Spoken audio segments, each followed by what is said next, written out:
बैठ जाओ ना। मर्यादा पुरुषोत्तम क्यों कहा गया? जब राम ने रावण को हरा दिया, क्योंकि रावण के नेतृत्व में जो लोग लड़े थे, जो राक्षस संस्कृति थी रावण की, राक्षस कोई ऐसे नहीं थे कि उनके सींग हो या बहुत खतरनाक हो, ऐसे नहीं थे। रावण ने एक संस्कृति चलाई थी, राक्षस संस्कृति, यानी कि उस संस्कृति का मतलब था वयम रक्षा में, हम एक दूसरे की रक्षा करें। यदि मेरे ऊपर कोई मुसीबत आती है तो आप मेरी रक्षा करो, आप आती तो हम सब मिलकर के आपकी रक्षा करें। तो रावण ने वो संस्कृति चलाई थी, उस संस्कृति को मानने वाला राक्षस कहलाता था।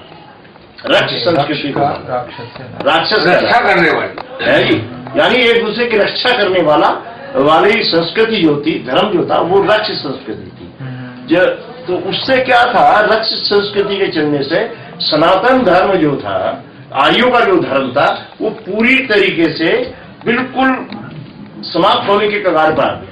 जब समाप्त होने के कगार पर आया तो फिर ये पूरी एक चाल चल के कुछ ऋषियों ने और रावण के साथ युद्ध कराया। युद्ध में रावण को छल और कपट के द्वारा मार दिया गया। जब मार दिया गया, जब रावण मारा, तो रावण के साथ साथ उस वक्त उसके नेतृत्व में जो लड़ने वाले राजा थे, अनार्य राजा जितने थे, वो भी सारे के सारे मर गए। तो जो बचे वो उनके गुलाम बन गए।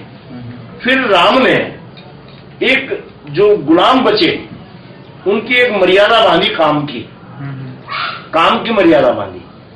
यानी कि भाई आप सफाई का काम करोगे, आप धोबी का काम करोगे, आप बढ़ई का काम करोगे, आप लोहार का काम करोगे, आप गाय भैंसों का काम करोगे।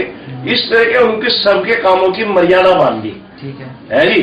और ये देखिए, राम ने जितनी भी जातियां बनी है इस देश के अंदर, 3600 कुछ जातियां बनी, वो टोटल जातियां केवल शूद्रों में से बनी है, यानी कि जो अनार्य लोग थे उनमें से बनी है। आर्यों में से कोई जाति नहीं बनी, ब्राह्मणों में कोई जाति नहीं है। ब्राह्मण है ऑल ओवर इंडिया का, कन्याकुमारी से लेकर के और कश्मीर तक। क्षत्रिय है और वैश्य है।